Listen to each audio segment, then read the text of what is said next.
So Dancing with the Stars 2022. My cousin Shantae is a ballroom dancer and she lives in Auckland, but she's moving to Melbourne in October because her dance partner lives in Melbourne. And she trains so much. Said that she's just a machine. How did you find that whole experience? Was it harder than what you thought it was going to be? I loved it. Yeah. Loved it. It was hard, but I'm used to dancing. I do dance. I used to do dance classes for exercise for lessons until I did Dancing with the Stars, and now I can't because it's too fucking simple. It's like, are you really giving me that? I did Dancing with the Stars like that. So now that's why I do yoga. But yeah, I loved it, and I would do it again, Leo. If they again and listen, let me get this on the podcast because I was a wild card, Wild card, yeah. and I got to the end, so now I can come back as an all-star. Thank you very much. Yes. And I would probably be doing it at 54, but I would say that I'll get better critique for my arms because of yoga. That was very hard for me. The paso doble, they were the things that I got. I do hip hop. There's no upper body, proudness in hip hop. You got to look broken paw. So yeah, it was totally different for me to do that, but I loved it, and I got so fit. And my partner Leo was Yeah. fucking amazing. I mean, Yeah. seriously, poor bastard had to lift this black body, but he did. Leo, there's one thing you can't fuck with me on his musicality. You really can't. Like I went to Woodstock in my mother's stomach. I heard Hendrix then, okay? And then I was under the fucking orchestra pit for the first 6 months of my life while she was doing hair and bass lines. Both of my parents are musicians. I live, breathe, eat music. You cannot fuck with me when it comes to rhythm. And talking of, I guess, the whole stage, because you were in Jesus Christ Superstar in the 90s and then Yeah. Dusty. Yeah. Any plans to do more stage work in the future? If something great came, sure, but there's not been anything fantastic approach. So no, nobody called me on Tina. Didn't even get a Oh my God. nothing. Crickets, that's Yeah. okay. I'm cool with that. I could have done Tina. I sing Tina on TikTok, but anyway. Hmm. But yeah, like it would have to be something good for me to come back to Australia and be away from my husband and my two dogs for like 18 months. It would have to be something very good. Because last time I saw you was in Dusty did the concert at Palms at Crown. Holy shit, I got that photo. Like I was still in my 30s then, Leo. It was crazy. You've Wow. been you've been in Bangkok for 7 years. We're nearly 7 years now. 1st of September, 7 years. Oh my God. So you obviously love the place. What first, I mean, you first went to Thailand and Bangkok. Well, What the made you first time we were stay? here, we were stuck on our honeymoon, and we were not stuck. We were, on our honeymoon, and we got stuck in the rain. It was rainy season, and it doesn't rain for very long, maybe 20 minutes, intense tropical rain, and it's warm. And we'd been away for about 2 months, and I'd said to Daniel, "Oh, it'd be so good if we had our own condo here or our own apartment instead of going back to a hotel in a suitcase. It'd just be nice if this was, just go home." And that's all I said. Just plant that seed. And about 4 months later, we're living in Camaray in Sydney. And Daniel comes upstairs and he goes, "What do you think about moving to Thailand?" I said, "Fuck yeah, let's do it." 3 months later, we've sold our house. We're living in my in-laws. 4 months later, we're in Thailand on the 1st of September. 3 days later, I've got to come back and do a gig. I'm devastated. I just left Australia. I don't want to come back to Australia. I don't want to go. I don't want to go. I don't want to go. I don't want to go. Had to come back and do a gig and then came back. Yeah, 7 years. And I love it here. We got two dogs. We got a car. I do not wake up at all and go at one time, I wish I was back in Australia, or I wish I was back in Sydney, or I wish I was back in Camaray. I don't. I So don't. Bangkok's home. It is more home than whenever I'm away from it, I pine for it. Yeah. That's when you know it's home. Yeah, it is home. Like I got my TV, got my dogs, got my husband, got our cold plunge, got the two meat ages, dry ages. Where are we going? Talking of your husband, you got married in 2012. 12 years this year. Yeah. Outrageous.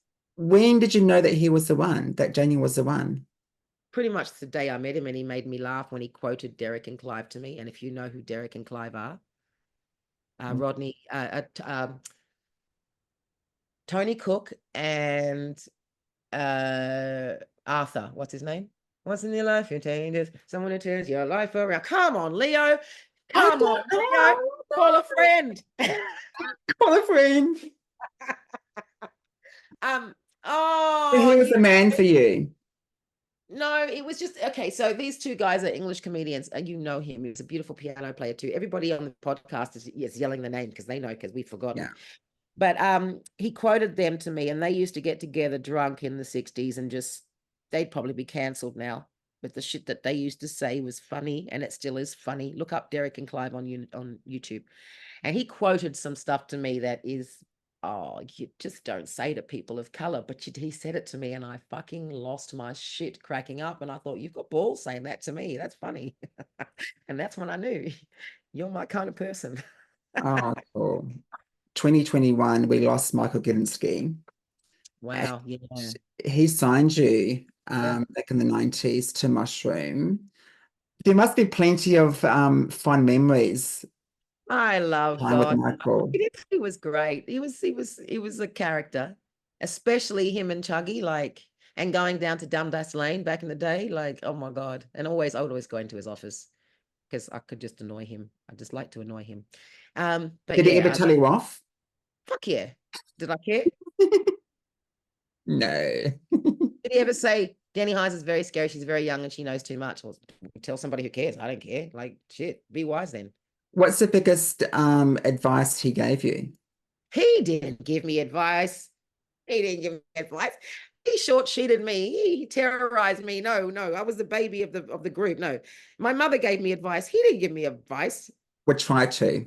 Well, no, I don't think he tried to. He had his own family to look after. Like, yeah, no, he didn't give me. Gudinski didn't give me advice. I never actually met him. I saw him. I was at this sort of industry do, and he was there introducing a new band. I've got no idea what band it was, but it was a long time ago. And I saw him, and he sort of came past. He goes, "Oh, thanks for coming." And that was my only interaction with him. But he was just so passionate about He loved music. music, He loved local music. I tell music. you, when they passed, it got me was Paul Gray because he discovered me. Ah, wow, I know. Yeah. Yeah. And I can say this now because Paul and I used to give each other shit by our middle names. Now, I'm going to tell you mine, but you can only refer to me this on Australia Day. It's Sharon is my middle name. Stop. You don't even give me that. Don't look at me with that face Oh, attitude. I was gonna say, Yeah, only on Australia Day. And of course, Daniel is Dazza. So it's Shazza and Dazza on Australia Day only, right? beautiful. Paul's middle name was Francis. So I used to always call him Francis. He's cussing me out right now. Sorry, Francis. And he'd call me Shazza. Shazza! It's so Australian, right? So Aussie. Although I wasn't named after an Australian, I was named after a lady called Sharon Red, who was a pop star from New York, who was in Hair with my mum. So those three songs from the early 90s, top 20 hits in Australia and New Zealand. And those three songs are still so loved. I know you don't like that word, but the other two you still probably sing live, right? No, I don't sing them live. You mean It's Not Over? Yeah, and it's No Sunshine. Ain't No Sunshine. No. I don't. I used to. I don't anymore. I don't unless I have to. I'm 50 now, Leo. I mean, Mm. I was 30 years of singing the same shit. That's the way to put somebody in a mental institution. But you still like singing It's All Right. If I take it down, it's fucking high. Who the bitch? It is hard. I actually was listening to that, listening to your back catalogue on my walk the other day. So I'm going to listen to these songs. I haven't heard some of them for a long time. And I remember I think my pen pal sent me It's All Right. This is back in the 90s, people. Pen pals is, yeah, before internet. Pen pal sent me the single, the CD single of It's Wow. All Right. And I love that track. It might be It, sped up a little bit too, so I might be a bit chipmunky, but it is like I've got to do it in Japan, and it's It's high, but I don't know how high I sing, Leo. I really don't. I've never sat down with anybody and worked out my range. I just go for it. If I can't hit it, I can't hit it. And if I can, woo, that's a bonus. So here I am sitting here thinking it's all right, it's high because I've listened to it now and I've gone, bitch, you were in your 20s and you're in your 50s. What the fuck are Yeah. you singing? What the Take fuck it is down a bit. But I reckon I could do it with a bit of adrenaline. I reckon I could do it. But when I heard Imagination, the second single, I love that song. I And would do Imagination. That's a beautiful song. yeah, and love Imagination. I like the way. Now I listened to I like the way the remix by David Morales, Yes, and you resung that vocal for that mix. Is that right? probably. I don't remember. It was a long time. Yeah, I think you did. I wouldn't. I'll resing Day. Alice. Why not? Reached number 4 on the US Club Dance charts. Thank You you. know who stopped me? You know who fucking stopped me? Who? Yeah. Move out the way, bitch. She stopped me. I still remember back in the 90s, around 97, we had MTV UK in New Zealand for I about must have seen that for a bit. for about a year. We Did you used to see have, me doing in New Zealand? yes, we for some reason there was an agreement between MTV UK and Television New Zealand, and we got Oh, to watch MTV UK in New Zealand. And that's where I saw you all the time doing MTV Select. yeah. You were doing like TV presenting and hosting and stuff. I was And hosting.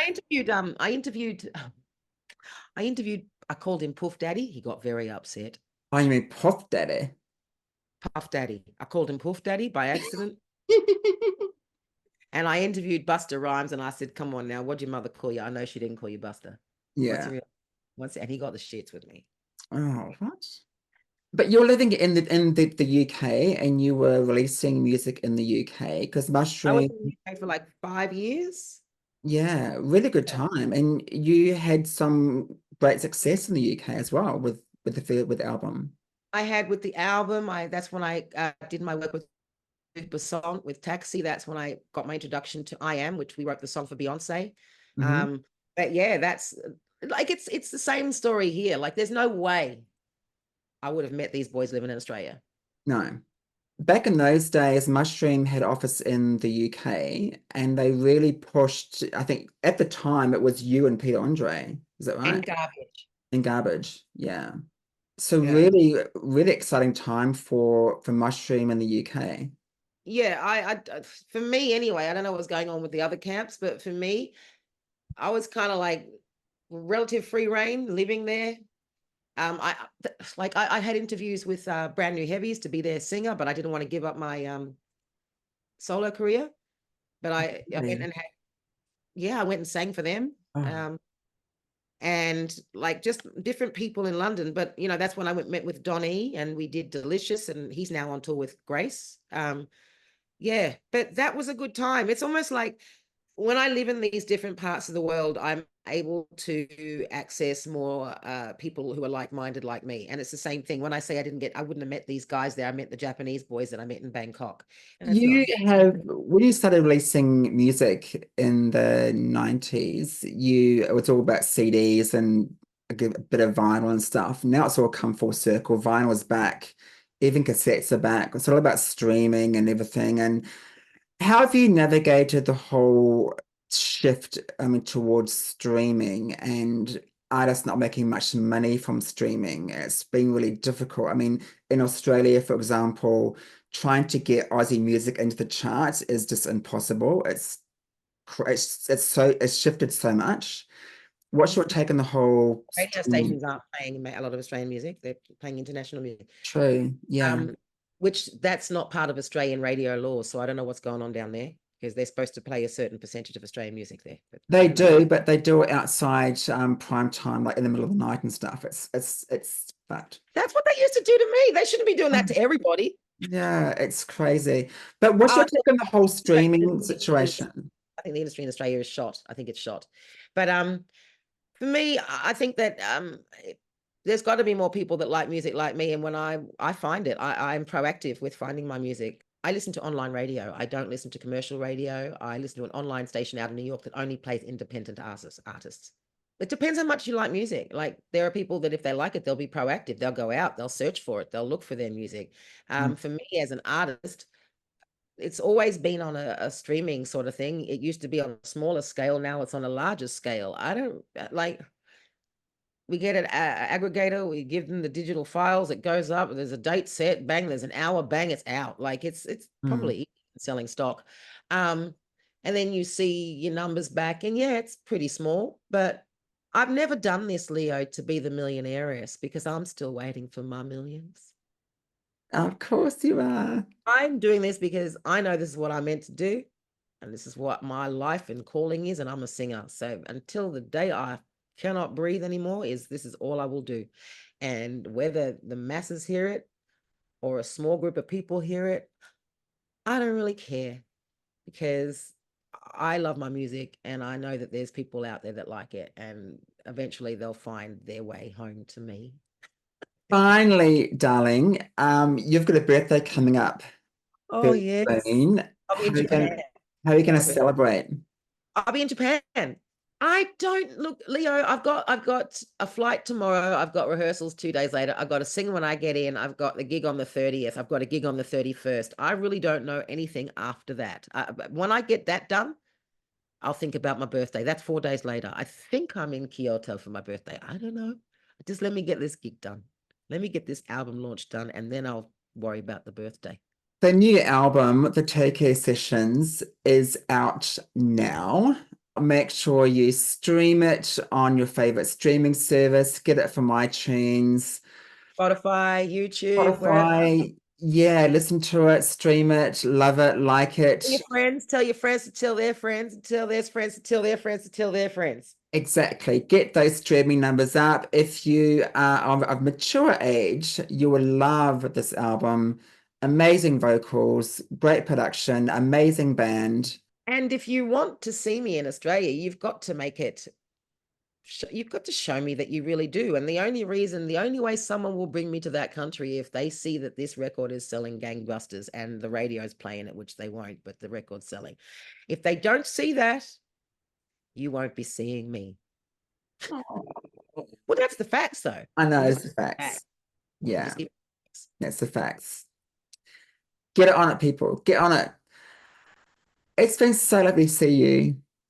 It's nice to see you. What skincare do you use, my melanin challenged friend? I don't know. I just use whatever's on special, doll. But That's like my baby's bottom. I do use Nivea for men. I just put that on. Anyway, darling, I'll let you go. But it's been Leo, so thank you so much. You sweetheart. You look great. You got the face of a newborn baby. Oh, thanks, love. And of course, you look amazing. As you say, black don't crack. No, it don't crack, just spreads, which is why I do yoga. I love you. You look beautiful. All right, thank you, love. Love you too.